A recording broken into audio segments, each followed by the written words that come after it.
हमारी संस्कृति, हमारी पहचान। यज्ञ, योग, आयुर्वेद सदा रहे हमारे साथ। भारत के प्राचीन ग्रंथों एवं आधुनिक विज्ञान का दिव्य संगम, यज्ञ महिमा।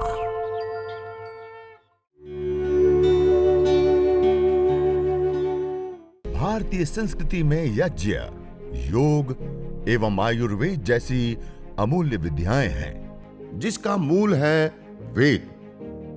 इतिहास की ओर दृष्टि डालें तो भगवान राम, भगवान कृष्ण से लेकर राजा महाराजाओं, ग्रामवासियों व अरण्यवासी ऋषियों की कुटियों तक नित्य व नैमित्तिक यज्ञों का प्रचलन देखने को मिलता है।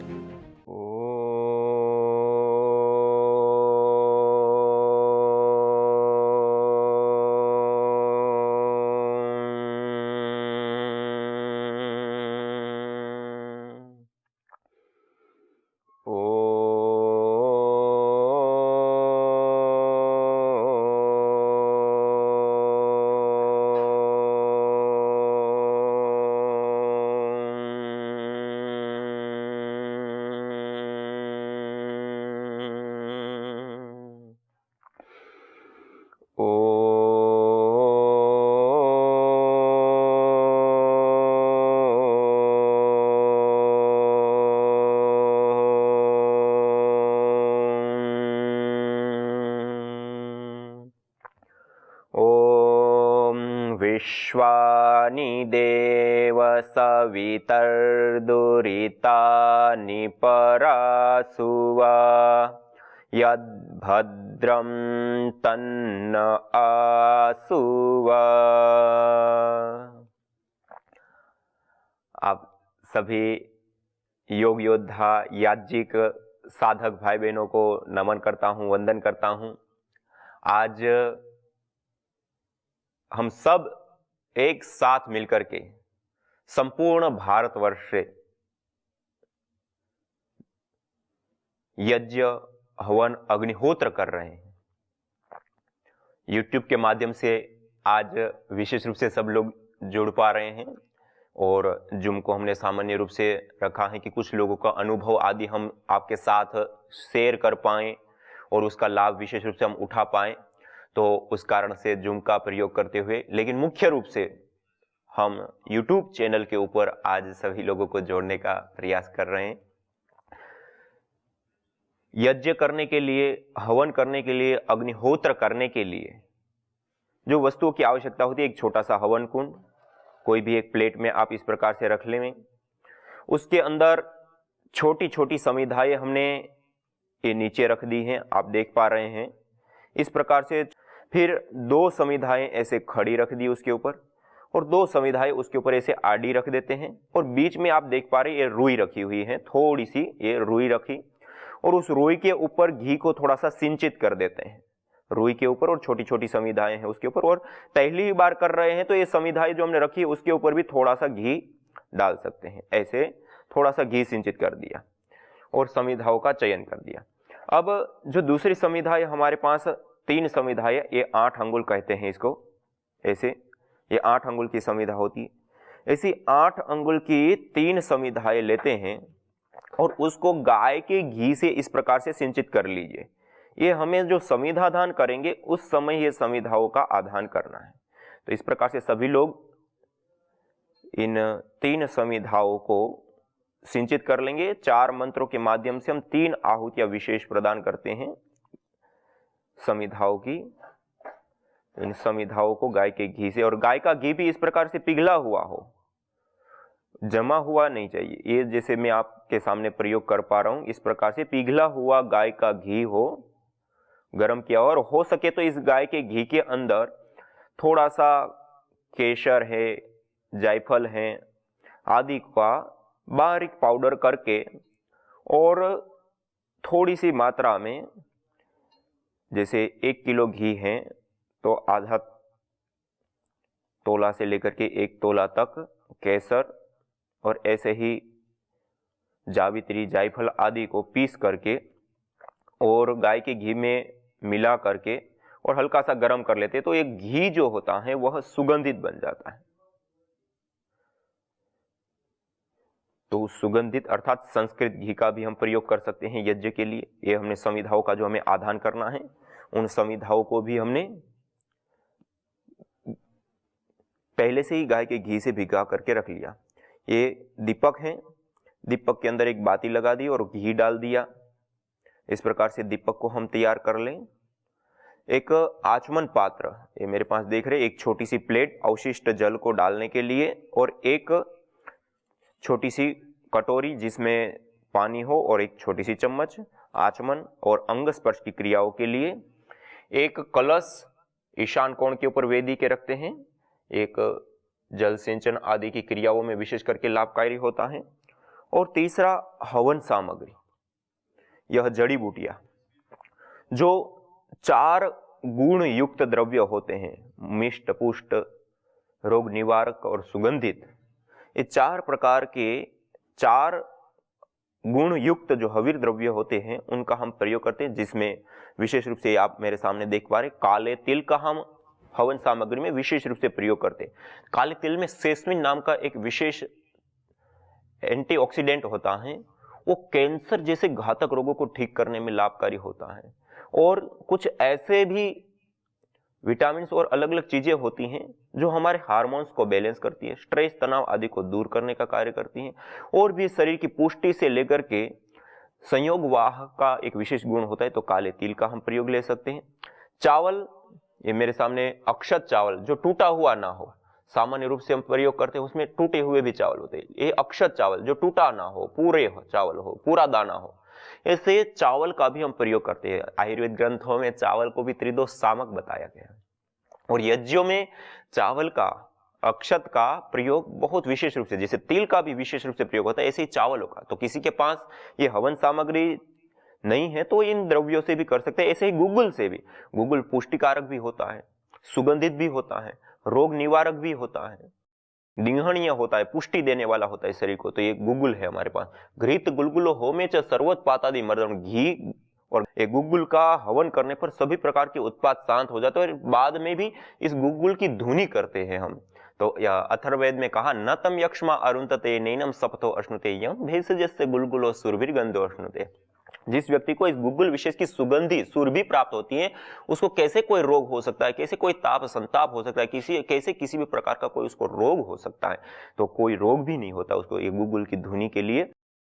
और रोग निवारण में अमोघ औषध है गिलोय। आज पूरा संसार इस गिलोय को खा रहा है, और इस लॉकडाउन के दौरान और इस कोरोना के पीरियड में सबसे ज्यादा बिकने वाली, सबसे ज्यादा प्रोडक्शन होने वाले, सबसे ज्यादा लोगों के जीवन को बचाने वाली को औषध सिद्ध हुई तो गिलोय है। और आज तो राष्ट्रीय औषध के रूप में भी भारत में गिलोय को स्थान प्राप्त हुआ है। तो ये गिलोय रोग निवारण के रूप में एक सर्वोत्तम औषधि होती है, तो उसका भी हम हवन सामग्री के रूप में प्रयोग करते हैं। और ये उसके बाद मिष्ट, मीठे गुण युक्त हमारे पास मिश्री रखे, मिश्री है, शक्कर है, बूरा है, या फिर जो भी गन्ने के अलग अलग मिठास के विकार होते हैं, उनका हम इस सामग्री में मिला करके प्रयोग करते हैं। तो ये एक सामग्री जो हमने तैयार की हुई है, उसमें अलग अलग प्रकार के कमल गट्टे से लेकर के, मखानों से लेकर के, जावित्री, जायफल, इलायची से, ये इलायची आप देख पा रहे हैं, इलायची से लेकर के सभी प्रकार के जो द्रव्य होते हैं, पुष्टिकारक, सुगंधित, रोग निवारक, इन सारे द्रव्यों का सम्मिश्रण इसमें करके हमने तैयार कर दिया। ये नहीं है तो ये जो द्रव्य मैंने आपको बताए वो अपने घर में लेकर के उससे बना सकते हैं। खाली चावल से कर सकते, खाली तिल से करते हैं, खाली गुग्गुल से भी आप हवन कर सकते हैं, गाय के घी से केवल आप यज्ञ कर सकते हैं, हवन कर सकते हैं। तो इस प्रकार से ये जो सारे द्रव्य है उसकी हमें आवश्यकता होती है। दूसरा, एक समिधाओं की आवश्यकता होती है। ये मेरे सामने रखी हुई है समिधा, और मैंने वेदी में भी ये लगाई हुई है।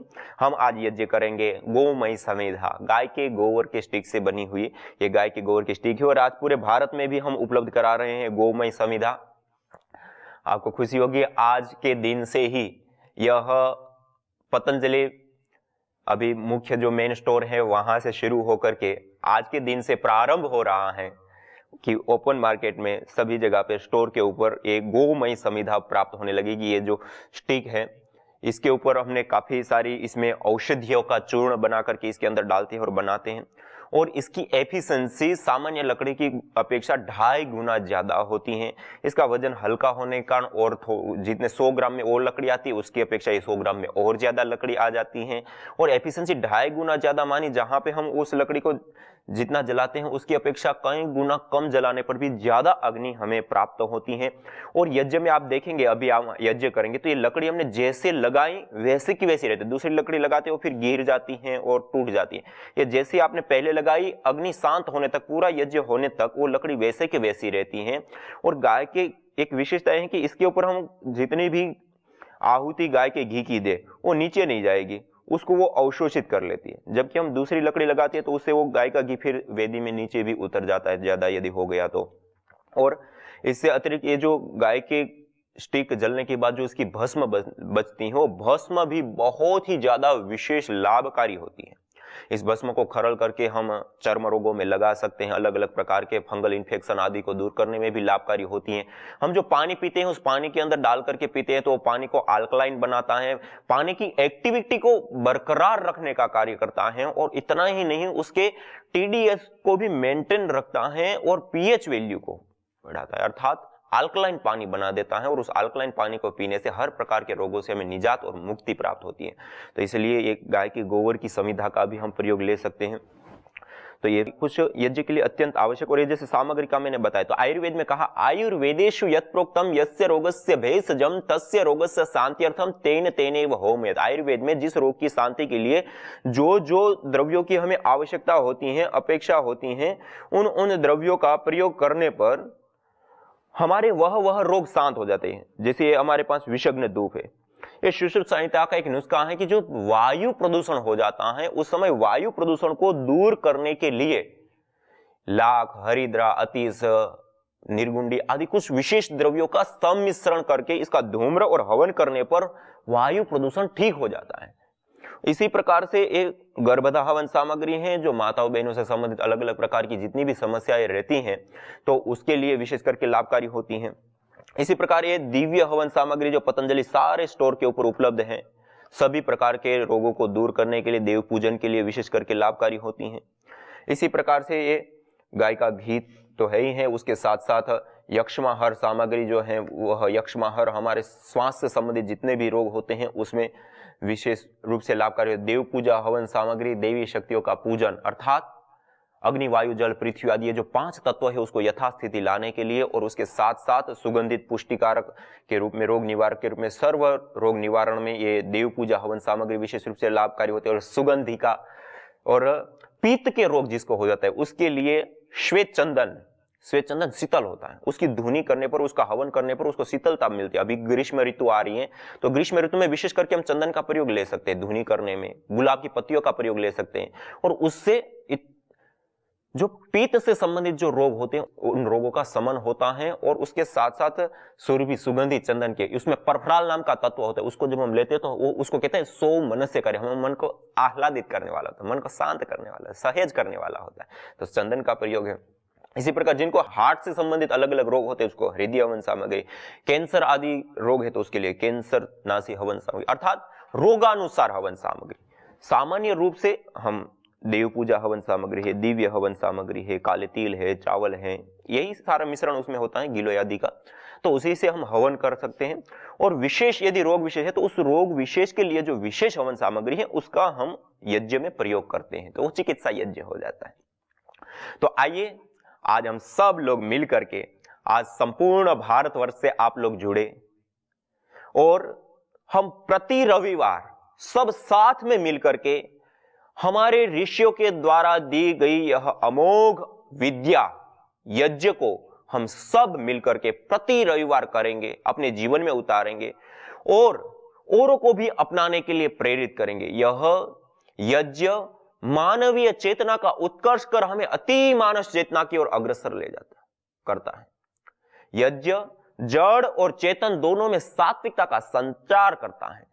यज्ञ पंचभूतात्मक, यह देह से लेकर के पंचभूतात्मक के संपूर्ण ब्रह्मांड स्वास्थ्य और संतुलन कायम करने की देवीय विधा और विद्या है। यज्ञ ईश्वरीय शक्तियों का, ईश्वर की उपासना का सबसे बड़ा और श्रेष्ठतम साधन है। इसलिए हम सब मिलकर के इस यज्ञ को, इस हवन को, इस अग्निहोत्र को हम स्वयं करें, औरों को करने के लिए हम प्रेरित करें। देखिए संस्कृति मानव समाज की जड़ होती है। जैसे पेड़ की जड़, पेड़ अपनी जड़ को भूल जाए, छोड़ दे तो समूल नष्ट हो जाता है, सूख जाता है, अपने अस्तित्व को खो बैठता है। ऐसे ही मानव समाज जब अपनी संस्कृति को छोड़ देता है तो दुख, कष्ट, पीड़ा, अभाव से युक्त हो जाता है। और यज्ञ मानव समाज की, हमारी संस्कृति का मूल प्रतीक है। आज हम उसको भूलते जा रहे हैं। यज्ञ को बहुत सारे लोग मत, पंथ, संप्रदायों में बांटते हैं कि हिंदुओं का विषय, ये पुजारियों का विषय, ये पंडितों का, ये ब्राह्मणों का विषय है।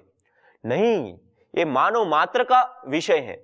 यज्ञ पंचभूतात्मक देह और पंचभूतात्मक ब्रह्मांड में स्वास्थ्य और संतुलन कायम करता है।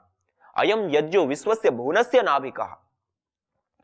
जिन 5 तत्वों का हम प्रयोग ले, अग्नि, वायु, जल, पृथ्वी, इन 5 तत्वों को पोषित करना, संरक्षित करना, हम सब इन 5 तत्वों का प्रयोग, चाहे वो सिख हो, ईसाई हो, मुसलमान हो, कोई भी जाति, मत, पंथ, संप्रदाय को मानने वाला व्यक्ति हो, चाहे किसी भी देश में रहने वाला हो, भारत में, पाकिस्तान में, नेपाल में, अमेरिका, ऑस्ट्रेलिया, कहीं पर भी रहने वाला हो, और किसी भी आयु का हो, चाहे वो बालक हो, युवा हो, चाहे वृद्ध हो, चाहे अमीर हो, चाहे गरीब हो, हम सब समान हैं और समान रूप से इन 5 तत्वों का प्रयोग ले रहे हैं। अग्नि, वायु, जल, पृथ्वी। हम एक ही धरती पर विचरण करते हैं, एक ही वायु में हम श्वास ले रहे हैं, एक ही आकाश मंडल के नीचे बसते हैं और एक ही जल का हम पान करते हैं। हम सब समान हैं और समान रूप से इस प्रकृति का हम प्रयोग ले रहे हैं, 5 तत्वों का प्रयोग ले रहे हैं। और हमारा कर्तव्य है कि हम इन 5 तत्वों को यथास्थिति रखें, इन 5 तत्वों का शोधन करना, इस 5 तत्वों का पोषण करना, संवर्धन करना, यथास्थिति रखने का कार्य किसी माध्यम से संपन्न होता है तो वो यज्ञ है, हवन है, अग्निहोत्र है।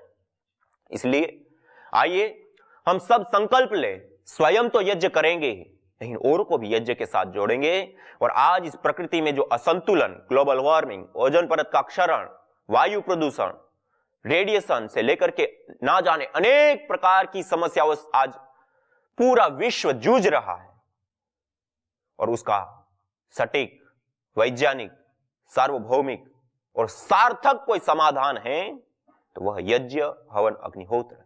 इसलिए इसको हम सामान्य नहीं अपितु एक विशेष साधन के रूप में देखते हुए, और इसकी आवश्यकता ही नहीं, यह वर्तमान की अनिवार्यता है। यदि इसको हम नहीं अपनाएंगे तो आज आप देख पा रहे हैं बीपी, शुगर, हार्ट, कैंसर से लेकर के ना जाने कितने प्रकार के रोगों से आज दुनिया जूझ रही है, उनको हम किसी माध्यम से बचा सकते तो यज्ञ है। इसलिए हम हर रविवार को स्वयं भी जोड़ेंगे, औरों को भी जोड़ेंगे, और इस ऋषियों की विधा और विद्या यज्ञ को स्वयं अपनाएंगे, औरों को अपनाने के लिए प्रेरित करेंगे, और एक यज्ञीय भारत का हम निर्माण करेंगे।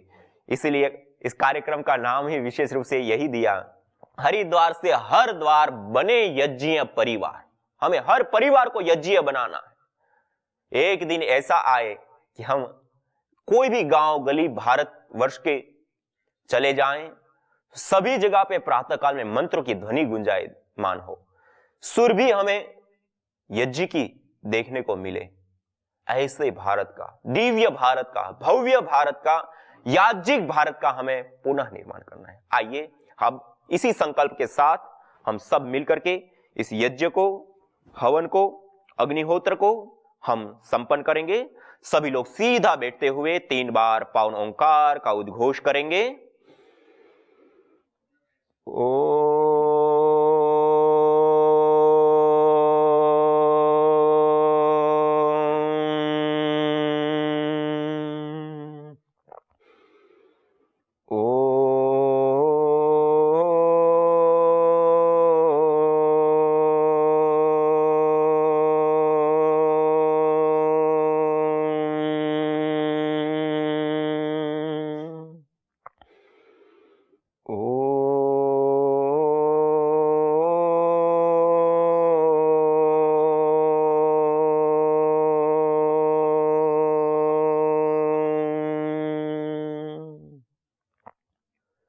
इस प्रकार मंगलाचरण 3 बार पावन ओंकार का उद्घोष। अब हम सब आचमन करेंगे। सभी लोग अपनी दाएं हाथ की अंजलि में, राइट हैंड में जल ले लेंगे और मंत्रोच्चारण पूर्वक हथेली को नालीनुमा बनाते हुए, हथेली को ओष्ठ के साथ लगाते हुए, इस जल का हम बिना आवाज करते हुए, चाय की तरह चुस्कियां नहीं लेनी, बिना आवाज करते हुए इस जल का पान करेंगे 3 मंत्र के माध्यम से 3 बार। इसको कहते हैं आचमन। ओम अमृतोपस्तरणमसि स्वाहा। दूसरी बार जल लेंगे। ओम अमृतापिधानमसि स्वाहा। ऐसे अब तीसरी बार जल लेंगे। ओम सत्यम यशः श्रीर्मय श्री श्रयताम स्वाहा। 3 बार आचमन करने के बाद अब इस हाथ को हम धो लेंगे। जो छोटी सी प्लेट हमारे पास रखी हुई है, हस्त प्रक्षालन कर लेंगे। जो हमारा जूठा हाथ है उसको इस प्रकार से धो लेते हैं। उसके बाद बाएं हाथ की अंजलि में जल लेंगे, लेफ्ट हाथ में जल लेंगे और दाएं हाथ की मध्यमा और अनामिका 2 उंगलियों को जल में स्पर्श करते हुए एक एक अंग का स्पर्श करते हुए उस अंग की पवित्रता, उस अंग की शुद्धता, उस अंग की एकाग्रता की प्रभु से प्रार्थना करते हुए, उसकी शक्ति की प्रभु से कामना करते कि हे प्रभु, जब तक हम जिए तब तक यह जो हमारी सारी इंद्रियां हैं, आंखों में देखने की शक्ति, नासिका में सूंघने की शक्ति, कानों में सुनने की शक्ति, चमड़ी में स्पर्श करने की शक्ति आदि जो हमारी इंद्रियों की शक्ति है, वह जब तक हम जिए तब तक बरकरार रहे और हमारा साथ दे, और जिन विषयों को ग्रहण करती है वह विषय हमारे लिए कल्याणकारी और भद्र हो, ऐसी प्रभु से प्रार्थना करते हुए अंग स्पर्श करेंगे मंत्रोच्चारण पूर्वक। ओम वांगमा आस्यस्तु, मंत्रोच्चारण के बाद अंग का स्पर्श करते हुए ओम नसोर्मे प्राणोऽस्तु, ओम अक्ष्णोर्मे चक्षुरस्तु, ओम कर्णयोर्मे श्रोत्रमस्तु,